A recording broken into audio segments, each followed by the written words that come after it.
Redneck Wes, I am fresh out of caffeinated soda and nacho cheese flavored tortilla chips. What am I going to do?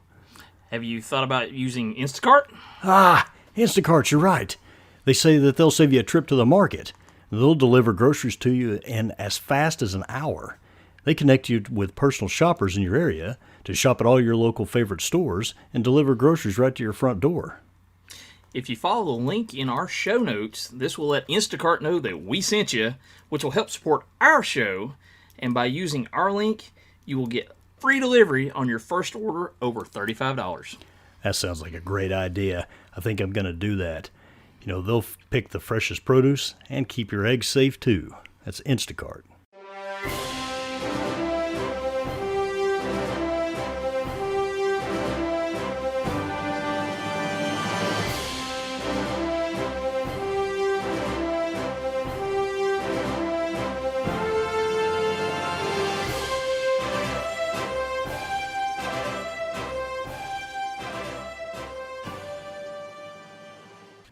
Hey, all you awesome nerds, it's Redneck West from the Nerdy Old Men Podcast, and we've got a great one lined up for you today. And as with me, always, that mean old bald-headed bastard, Chad. That is correct, man. That is absolutely true. Sometimes I'm a little angrier than normal, but here we are today, and we're going to have another awesome show. And it's just me and Wes today, so feel privileged that you get to be blessed with just our presence today, ladies and gentlemen. Wes, what are we giving our knowledge to today, sir? Well, this is something I know we had joked about before, and seeing how we both have kids, I thought it would be fun to talk about 80's technology that is now obsolete and would blow your kids' minds. Yes, that sounds great, because I remember being wicked cool with an FM modulator hooked up to my Discman.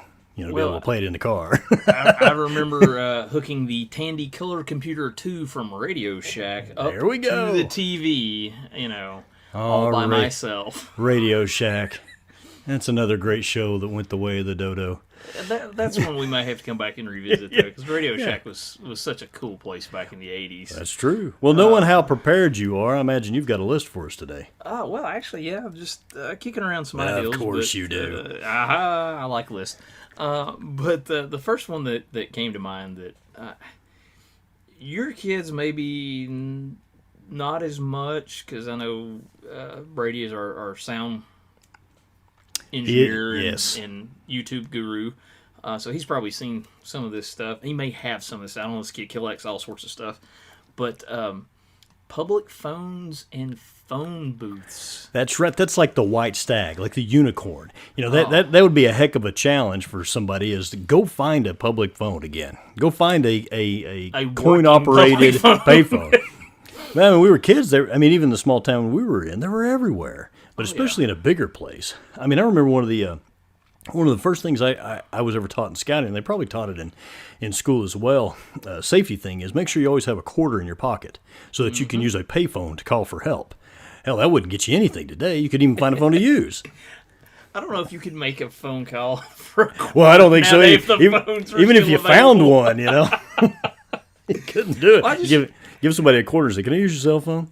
Yeah, really. Well, and I can remember the big thing was there would be like 3 or 4 of them in, you know, like the old Roses store, throwing out some nostalgia for us local folks. But there was like 3 of them side by side as you came in or went out of the store, which was great as a kid, because you'd go check every one of them, and every once in a while somebody forget their dime or their quarter. Yeah.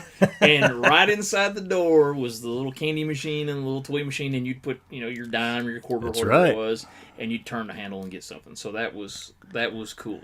And anytime you ever had to use one, you felt like you were about to catch the plague, most likely. Because, you know, who knows who's been chewing on that thing. And then they always seem like the mouthpiece had like gouges in it, like somebody was gnawing on it when they were trying to talk to somebody. I think the thing that was so much cooler about, you know, a public phone was the fact that it had the big heavy-duty receiver and where you hung the phone up. And if you were in a heated conversation with someone and you really wanted to get your point across, you slammed that phone down with authority. You, by God, had the last word. There was no deviation on that sucker. Because I know everybody makes fun of my flip phone that I have right here. But still today in that 2020. right there does not have the same effect as slamming a phone down. Absolutely true. Absolutely or having true. to walk into the kitchen and use the one phone in the house that was connected to the wall. Well, I mean, right, and that's another thing. That's another thing is that kids today, really, a lot of people don't even have home phones anymore, and so that's an odd thing. And I actually have we got it in an antique store. I've got a rotary a wall-mounted phone in the kitchen, and the kids looked at it like it was something from outer space when it came in the house and got hung on the wall. They're like, what is that thing?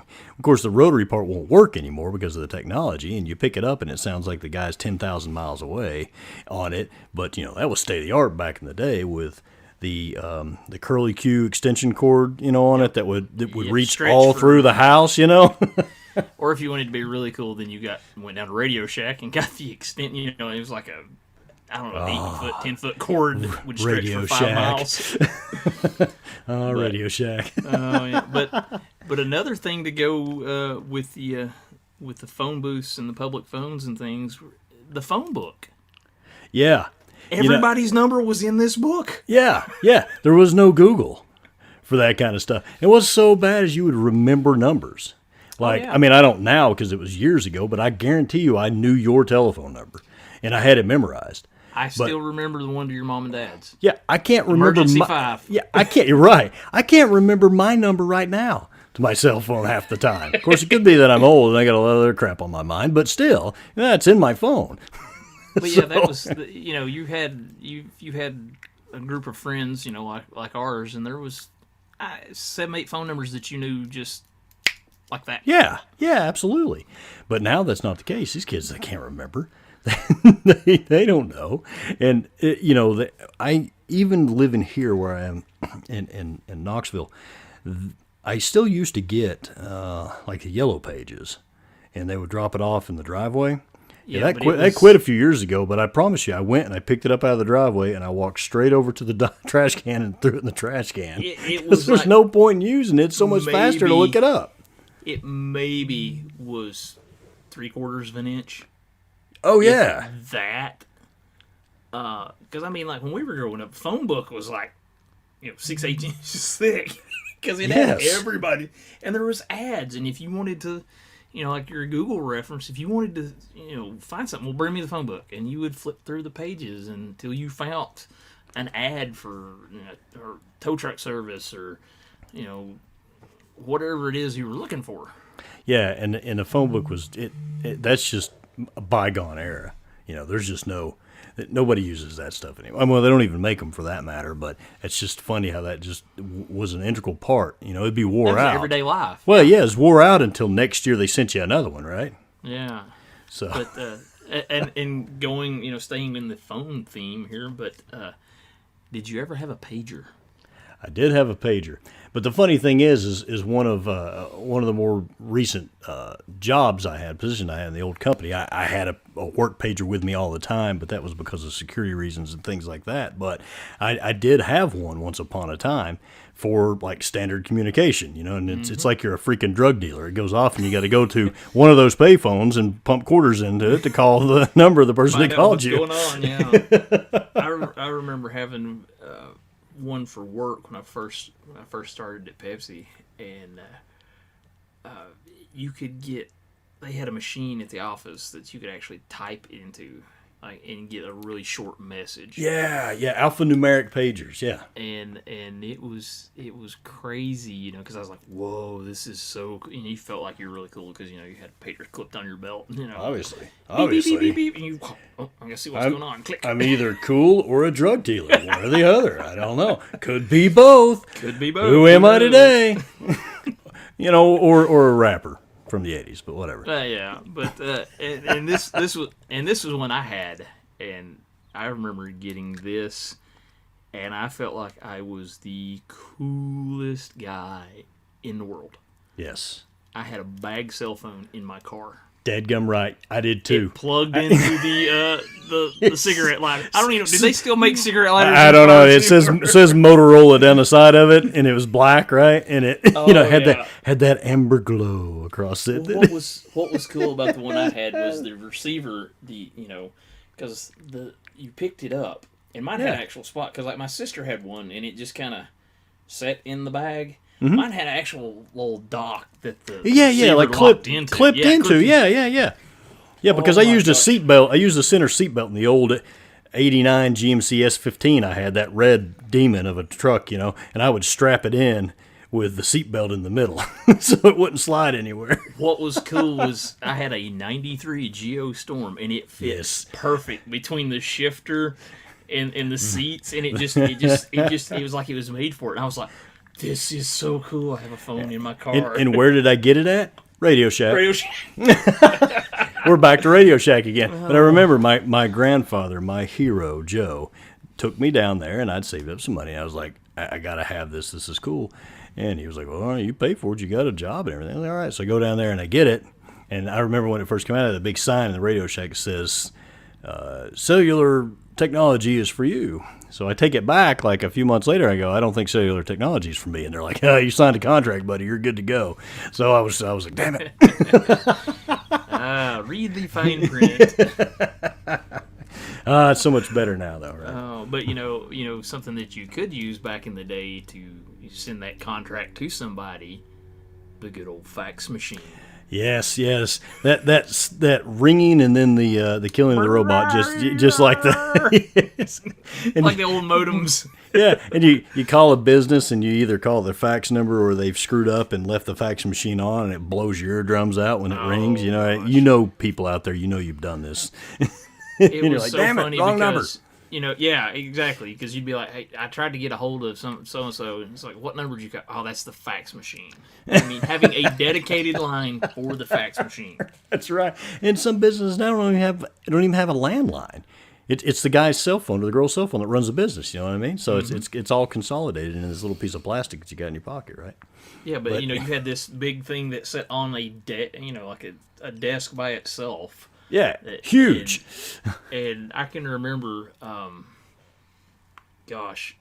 I started working, we had actual paper time cards that we had to send in if we were in the field, because I didn't go to the plant.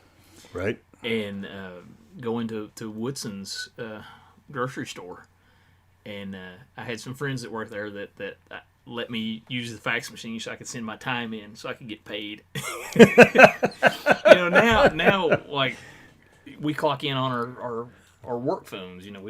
We've got an app that we go into and do it that way. But used to, we had a piece of paper, and had to fill it out and get people to sign it and this, that, and the other. And at the end of the week, or however many days you were working, you would have to send that to payroll so that you get paid for the next week. Yeah. No, absolutely.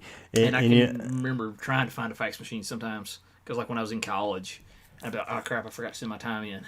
And I can remember going to the Kroger's in Cookeville. Right. And it was $1 a page. Oh, jeez. To send a fax. And now you can, an email, text, instant message, whatever. Oh, I mean, it because I was working from home a while back when COVID first hit, and I do my timesheet on my work computer in like a minute and a half maybe, VPN and punch it in and be done, right? Not that way anymore, and I mean it wasn't that way then. And now it's so much quicker. Yeah, it's ridiculous. But yeah, something. We'll skip over to music, right? Ah, yes. Well, again, you talked about my boy. Everybody uses digital music now, right? And he's discovered cassette tapes. Dude, he just thinks that's cool. He's got a Walkman. And he's got cassette tapes, but I had to. Thank you, Chris Pratt and Guardians of the Galaxy. Yeah, but I had to explain to him how you rewind the tape. What do you mean rewind the tape? Yeah. He's like, well, wait a minute, I don't understand how this works. You can't just select the song. I'm like, no, man, you can't just select the song. You got to find it. And he's like, well, that's not very efficient. I was like, welcome to 1985. Well, what was so cool about it was you would know, like when you were rewinding, because I'm sure everybody did this. You would count how long it would, because you would stop it every so often, and you'd be like, okay, 1,000, 2,000, 3. Yes. Stop. Okay, 1,000, and you would keep a count. So if there was a song that you really liked, and it wasn't like the first song on the cassette, you would know those numbers, how long to count. Yeah, okay, you better have a number 2 pencil just in case the thing gets a little messed up, so that you can crank it up manually. Gosh. Yeah, I've seen the meme, where it's like they got the cassette on the table, and the other cassettes are doctor, and it's like pencil, and like the nurse is handing him a pencil so he can fix the guy. And I'm there's so many people probably don't get that joke. No, but I remember I don't even know how many years ago it was when MP3 digital music really became the thing, and then you had the whole Napster deal where, in essence it was pirating music. But when that first came out, I was like, this is the coolest damn thing ever. There's no cassettes. You don't got to rewind. This is insane. I can remember my roommate in college, and he was big on the music thing, and Napster was just a game changer because it also got rid, digital music also got rid of CDs. Yeah, but that was CDs got rid of cassettes. Yeah, but when the CDs come out, it was like this is like Star Trek, man. This is the greatest thing ever. Other than the fact that you couldn't really move with a Discman because it would skip all over the place. You couldn't really do anything with it. When CDs came out and like a CD player was like $700. Right. Now you can't even find one. Well, but the fact that you could skip through songs instantly. I mean, you're right. That's an absolute game changer. And the program where you could, I like this song, I like this song, I like this song. You could put them in memory. I'd forgotten about that. It would play in a certain order. Oh. Yeah, I had a disc changer in one of my old pickup trucks one time that I installed. A Pioneer. You had that big cartridge that stuck out, and you had to feed each disc in it, And then I sat there for like an hour and a half and put in the names of the discs into the little system so I could see it. I was freaking Mac Daddy cool back then with that sucker. I mean, I remember the first disc changer I saw was the ones that went in your trunk. Yeah. Of your car. Yeah. Absolutely. It was like a little round turntable that would actually spin. And then and you hit a bump and it skipped all the pieces. Yeah. But then I remember like the ones that you're talking about where it was just a cartridge and you loaded your disc in. Yeah. But it always skipped, and living in East Tennessee, there's not a flat road anywhere. So every few feet, what makes driving fun. But then like movies. The laser disc. Well, maybe VHS prior to that, right? Oh, prior to that, yeah. And Beta, right? Going to Betamax. but going to Family Video, which we've talked about several times. So all hell the old Family Video and getting the VHS cassettes, and bringing them home and watching, and be sure to rewind, or they're going to give you some sort of fee for that, And please then be kind and rewind. Yes, sir. But and then you go over to CDs. And DVDs rather, and those are gone too. The streaming services is gone too. I mean, I literally we cleaned out a bunch of stuff out of the house, doing a big, fall cleaning instead of spring cleaning.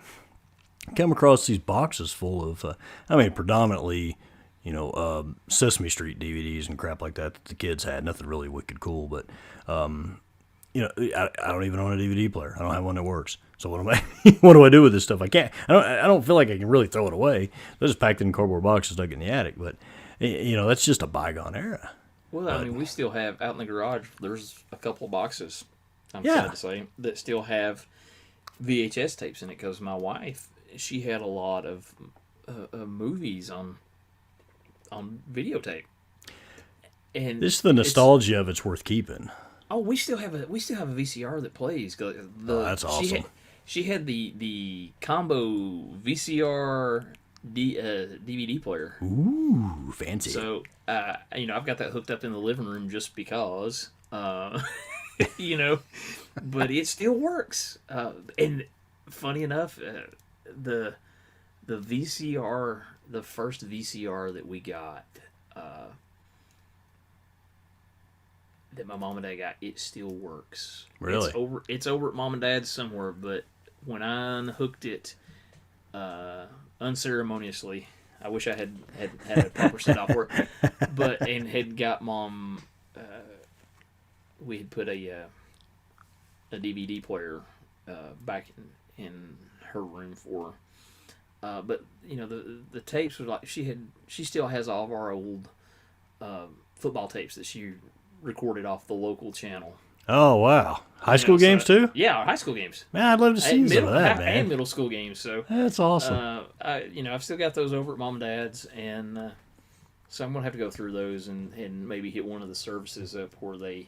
Oh, make it digital? Because here we go. We're going... the old stuff just doesn't work anymore. Well, I mean, it's just the fact that the tapes will deteriorate over time, and it's just, Well, let's talk about what you watch those videos on.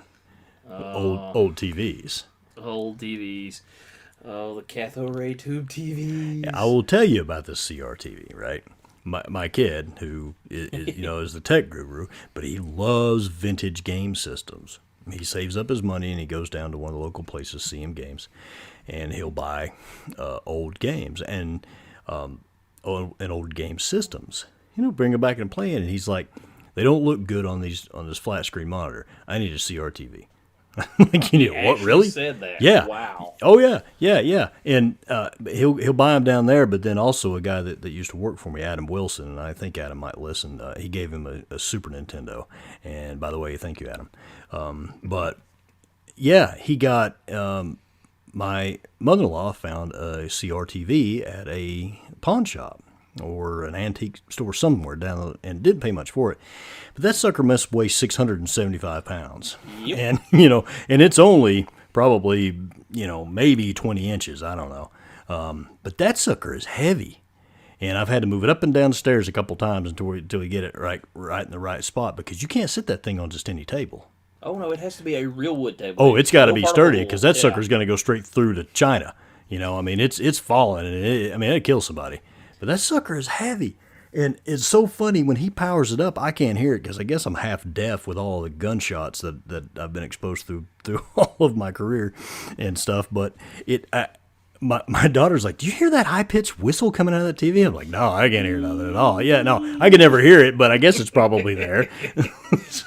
But it's so funny, man. I may have one here at the house that I'll give him if it'll work for him. Well, this one works pretty good, and I really have no room for any more of it. So please, dear God, don't bring that over here. I'm just trying to help the kid out. I will meet you in the yard and break your knees. No. but that's for us it was all we had. But for him, it's a quality thing. It's the vintage feel. It doesn't look right on a regular TV. He must have the vintage television to go with it. If he wanted the vintage feel, he would need one of the big floor model TVs. Oh, dear God, don't even start with that. Oh, gosh. Well, you got to get up off the couch and go all the way over there. But, of course, now, when you're a kid, you're the remote. Yeah. Your dad's like, go change it to Channel 10, Well, I can remember as a kid, like we had rabbit ears on, Absolutely. on top of the TV, and you would move it, and Dad'd be sitting there trying to watch like the Braves game or something on TV. And hey, go change it to your mom wants to watch the news. Go over. So you would, like you said, you get up, move it, move the rabbit ears a little bit. But there's nothing like a Saturday morning with a bowl of cereal with about 3 inches of sugar in the bottom of the bowl. Yeah, no other way. Can I put some sugar on it? Because my cereal of choice for a long time was Rice Krispies, because my mom had a little sugar jar. It's kind of boring, and it doesn't surprise Well, she would put a little bit of sugar on it, just to give it. That'll make it better. Yeah, a little kick. Well, because that's what Wes needed was more sugar. So, like, honestly, I would. I don't know. I went through like a 5-pound bag of like Dixie sugar or something on a weekend, because you would get up Saturday mornings because cartoons were only on from like I don't know, like 7 in the morning until like 11, 10, 11, something like that. But you got to be there for a bit of it too, man. You can't miss that stuff. And so you'd fix a bowl of cereal, and I was like, "Hey, Mom, let me put a little bit of sugar on this." Well, you'd put a little bit, and you're like, "Put a little bit more." So about the 4th scoop, you're like. you're trying to stir the cereal milk sugar concoction around. And you eat that stuff down, and you do have the power while you're watching Masters of the Universe. Yes. Well, we got to go outside after TV, so they had to have energy for that. Heck yeah. That's right, man. But there's not even, again, it's not a technology thing so much, but there's not even Saturday morning cartoons like that, really, not anymore. I don't know. That's just an era that was just part of us, But yeah, sitting in front of the big old freaking TV watching that stuff, and man, you got to get that stupid antenna just right. Yeah. But another thing is about that, man, is thinking about TV shows, and this bear with me as I go around the corner here. This is still the technology thing. When we were kids, when a show came on, before VHS, before we even had DVDs, to record said show, we had to be there when we watched the show. You had to be there, because if not, you were hosed. To this day, I have not seen the Mr. Rogers episode about the freaking peanut butter factory. I'm pissed still. I was angry about that because I freaking missed it. You got to see the one where they were milking the cows. I think I've seen all of them except for the freaking peanut butter factory. I wanted to see the freaking peanut butter factory, Wes. Why couldn't I see the peanut butter factory? Because I was outside goofing off and didn't pay attention to what time it is, because we didn't have a VCR that recorded or a DVR. Oh, gosh. Because it wasn't invented yet. I can remember one time, this was before, the VCR and everything, but G.I. Joe was coming on, and it was... Joe! It was the... I can't remember if it was the Pyramid of Darkness or Weather Dominator or what it was, but they, the big, they had been leading up to it. And I want to say it was like on a Friday or something it was going to air or something like that. And I had got the old tape recorder and a tape and recorded the audio. Yeah. So at least you could hear the story. I could hear the show again. I couldn't watch it, but I could hear it.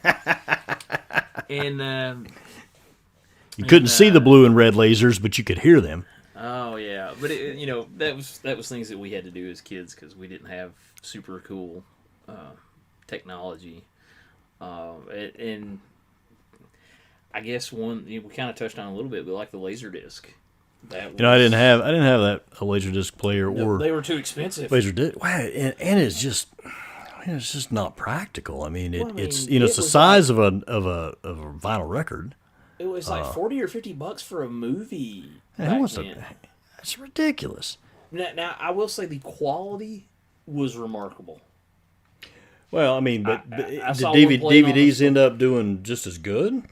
Yeah. I mean, DVD and then Blu-ray, but that technology was based off of the laser disc. All that disc technology.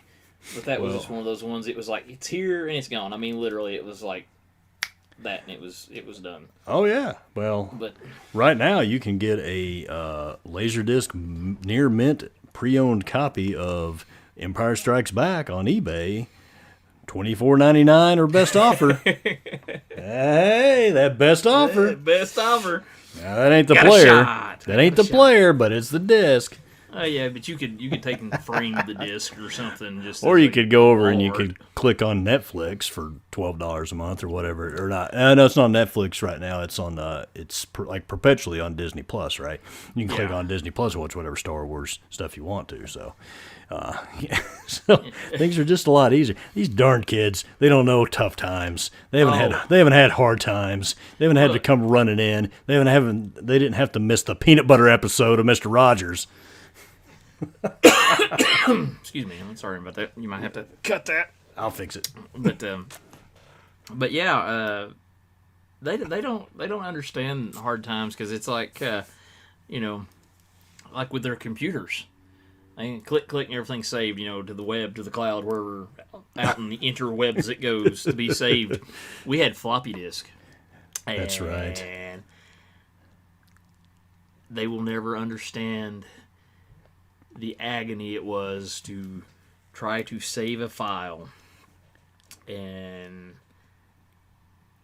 you don't have enough disk space, or you've got to save it to like 15 disk. So now you got to figure that out. And 5 1/4, 5 1/4, and 3 and 3 1/2. 3 1/2. Yes, yeah. And you had those things in their little sleeves, right? and you felt like you were a hacker because you had discs. If you remember all the cartoons that revolved around world domination in the 80s, it was either a 5 1/4 or a 3 1/2. Well, and all the information on that disc was going to rule the world. That's right. Cobra Commander had to have that disc. I remember Dr. Claw was going to take over the world with a 5 1/4. There was some information, and the computer chip, and it was like a little square. You know, I was like, I saw an actual real computer chip for the first time, I was like, right, looked like the show. Oh, right. That 5 1/4 disc he's got there has got about 6 pages of text on it. That's about all it'll hold. But he's going to take over the world with that sucker. Kilobytes, yes. Until you got the 5 1/2, and you had a whopping 1.44 megabytes. It's like, what? What else you got, man, on your magical list of wonderful technology that has since expired? Well, I mean, this is one that I know will be dear to us, but cameras having film. Yeah. Yeah. I mean, like Polaroid cameras, like the little instant Polaroids. Right. And you'd take a picture and you'd shake it trying to see. Well, what's more than just because the Polaroid is sort of like a slightly delayed instant digital camera that they have, except for, once you... It was chemicals. But once you blow a Polaroid shot, it's gone. You can't just replace it, right? I'll just do another one. But if you put 35 millimeter in a freaking camera, you don't even know if you took good pictures or not. You could go on vacation with your camera, take all these wonderful pictures, and then, they look like garbage because you didn't have it fixed right. I can remember so many pictures that, because we never had like the fancy camera. We had a little cheap Kodak 35 millimeters. Right. But bless my mom's heart, she would take pictures and you'd get like her finger. Oh, yeah, it's always right in the way. Yeah. Because she's like holding it, trying to see through the little viewfinder. Right, and her finger is blocking. Always in the way, yeah. Because you can't see, because you're not seeing through the lens, you're seeing the viewfinder, right? So you get it right over top of it. Or those disposable ones, too. Oh. You just turn the whole camera in, yeah. Those were better than some of the little, feed it yourself cameras. Yes. Because I can't tell you how many pictures were ruined because we didn't have the film loaded correctly. And let me tell you a little story about that. Now, this is not that, this was 18 years ago when my daughter was born. You were there. Not during this part, but I had a little 35 millimeter camera. Loaded that sucker up with film. I'm like, I'm going to get pictures of my kid being born. I took all these pictures. Get home, open that sucker up. I didn't load the film right. Didn't take a dadgum picture. Not one damn picture. Like, oh, God, if I'd have just had a cell phone with a digital camera on it. Yeah. I mean, you take for granted. I mean, like, we had photo albums. Yeah. And just pictures and books of pictures, now everything's on your phone. Let me show you, here's my kids. But, sticking with pictures, this is one because I know we've used them in projects before back in school. Mm-hmm. Slide projectors. Yeah. Yeah. Every old guy that's ever used one of those, just heart sunk just a little bit because you knew. That one's backwards. That one's upside down. Sorry. And here we are in front of the Washington Monument. Yeah. And here's another one. And a funny thing about that is combination of two old technologies, slides and old VHS camcorders. Oh, God. All right. So my I know dad, where we're going with this. My dad had an old VHS camcorder, right? And back in 1991, we went to the Philmont Boy Scout Ranch in Cimarron, New Mexico for 2 weeks of backpacking and the Scouts. Well, we took all kinds of pictures, 35 millimeter, right? My dad took a ton of pictures. Well, he converted all that stuff to, he got, like 4x6 prints, but he also got slides because the slides were cool at the time, right? So he had this box that we could run the slides through, and and it had a hole that you would stick the camcorder in.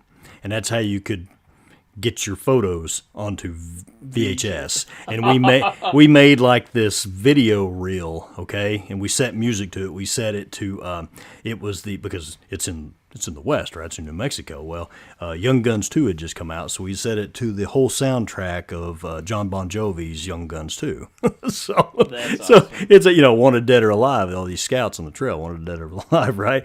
But that took forever. We worked on that thing for like a couple weeks, right? Well, if anybody has seen our YouTube page here, where we've done some video walkthrough tours of some of these stores that we've been on, and you got some more of those coming, okay? So those are really fun. So please like, share, and subscribe on those. Well, those videos, I put them on my cell phone, right, on the little gimbal that I bought, and then I hand the cell phone over to my son in the car, and by the time we get home, the video's done. He's edited it, put it to music, faded it in and out, and it's ready to post to YouTube. Me and my dad worked on that stupid thing with slides and a VHS camcorder for like 2 freaking weeks. Yeah, but what was cool is you got to do that with your dad. So, well, that's right. Yeah, I'm talking about the experience was fun, but I'm talking about the technology difference. Oh, yeah. I mean, the 11-year-old sitting beside me has it done in 10 minutes. 10, 15 I mean, he's done, and he's ready for his Chick-fil-A. So. I remember we did a project for Mr. Grantham in our English class, and I remember you had like the coolest piece of technology at the time was you had the adapter that you could plug the camcorder into the computer. Oh. And I don't know if you remember this, but we'd made I want to say that the book was The Lucid Eye in Silvertown. Okay. And because I remember that I had the lady that Miss Jones, she was the librarian at the elementary school that I had went to. All right. And my mom taught there, so we'd got some old National Geographics that she was going to throw away, and there was because we were just looking for like city pictures, like urban areas, and there was one that had it was about New York. Okay. And I remember you set that to music and had took pictures from that and used the camcorder to put it on our video presentation. That's right. Yeah. It's like high tech, buddy. High tech rednecks, man. We were getting it. That was the cool project. Everybody was like, "Oh, how'd y'all do that?" I'm like, "I don't know." Steven freaking Spielberg, baby. And now, like you said, you can do that on your phone. Okay, big. I mean, again, the 11-year-old does it in 10 minutes. Took us a damn month. But I just remember him being so impressed with the music and the pictures. And all we wouldn't hold the crap that we did wouldn't hold a candle to anything today. But back then, by God, we're flying high. Well, man, that's some good stuff, man. That's some. We could go on and on about this this old technology, but I think it's just seeing the reaction that the kids today would have to that. Just like, why are y'all doing it? This is so stupid. But for us, that was the only way, and it was the newest way, it was the coolest way, and it was blah blah. It's just like, my boy listened to, and my daughter did too, listen to our episode about BBSs, BBS and Killing Robots I think is what we called it. And they were like episode 6, I believe, wasn't it? Yeah, I don't know. I think so. But they're like really? Like that's how you had to do that? You had to wait through all that kind of stuff and only one person at a time? I'm like, yeah. They're like, that's awful. I'm like, yeah, tell me about it. I mean, to us, it was the greatest thing ever. But that's one of those things where they're like, oh my God, that really happened like that? And you're right, genius. It is episode 6, BBS door games and Killing Robots. So you guys go back, listen to that podcast, either on wherever you listen to our podcasts, or on everything, or go over to YouTube, and if you like to use YouTube to listen to it, you can do that too. But episode 6 BBS's, that's a pretty good one too, and kind of ties into with this one as well. So, my sister, she teaches school, and she teaches 4th grade, and she was talking to the kids about something, and there was some game. I can't remember if it was Fortnite or something like that, because she asked me about it. I'm like, I have no clue. I don't know what you're talking about. But the kids were all excited because there was some expansion or DLC, something, some kind of content was going to be released. And she was kind of asking them about it, and they're like, well, yeah, you buy this and you get this. And she goes, when we were growing up, when you bought the game, you got the whole game. And they said, and this was a quote from one of her students. She goes, what do you mean you got the whole game? Yeah. And she's like, you got the entire game. They're so used to microtransactions and things like that, this marketing ploys, that they have no idea. I just want to jump over and get the mushroom and save the princess. That's all I want to do. Right. Again, I go back to the boy who, me and him sat down there in front of that gigantic CRT TV on Friday and played Contra. And on his original NES that he's got, but mine still works. Yes, he ran it. It was $109 at Toys R Us. That was all the money in the world. My dad took me all the way to Knoxville to get it. Hey, you know how much he paid for that one? $8. Oh no! That's a very well cleaned up, made sure it worked and everything like that. He paid, I think, $150 for it. Wow, so I got a deal on mine back in 1997. Back in the day, yeah, but it wasn't vintage and a collector's item then, you know. But yeah. But again, last thing on that part is that you want me to put in the Konami code? I said, absolutely. Up, down, left, right, BA start, bam, and there we go. That also worked on the second Ninja Turtles game. Which That's is true. One of my personal favorites. That's true. Man, this was awesome, dude. This is a good episode, and I like it a lot. And guys, we do something like this again. Oh yeah, we like to do our on locations. We talk to to industry leaders like we promised we would, and we've actually been doing that crap. Can you believe that? We actually came through with that stuff. And so we're going to continue to do that, but we got to do shows like this. And please, you guys, I know there's people that listen to you because I see the numbers go up. Please, man, say something on our Facebook, say something on our Instagram, but give us something, man. Give us a little bit of feedback. So, tell us we suck. Please don't tell us we suck, but give us something good, man, and comment on something like this. Tell us a technology that from back in the day that kids these days would blow their minds. I know there's some more that we forgot about and some things we didn't get to, but put it on our Facebook and Instagram. Get and on stuff YouTube or something and reach out to us there and make some comments. Yeah, because it's always cool to read the comments on. It is. We have it wide open. We'll take any comments at all. Don't make any bad ones, please. We're awesome. We rule. Here's some money. The best way to get to all of our garbage is to go to nerdyoldmenpodcast.buzzsprout.com. That's www.nerdyoldmenpodcast.buzzsprout.com. And that's probably where you're listening to this anyway, but whether you're going through iTunes or iHeartRadio or Podcast or any of those other places like that, go check this out. If you go to the upper right-hand corner of that website, right over beside there's a button? There's a bunch of buttons. There's a button. And there's one for Twitter, one for Instagram, one for Facebook, and one for YouTube as well. But there's also a donate to the show button. So if you want to throw a couple pennies our way for a cup of coffee or to help us with some of the cost of the show, please do that. But we're not going to beg for it because we do this, for the love of it. But if you want to throw something our way, we would appreciate it. But please spread the word about the show. We really like that because we want some interaction with some more of you guys because this is fun for us, and we like to sit around and goof off and talk about this old stuff because we know you guys do too. Yeah, we're good at goofing off and we're good at talking, sort of. That's about all. That's about it.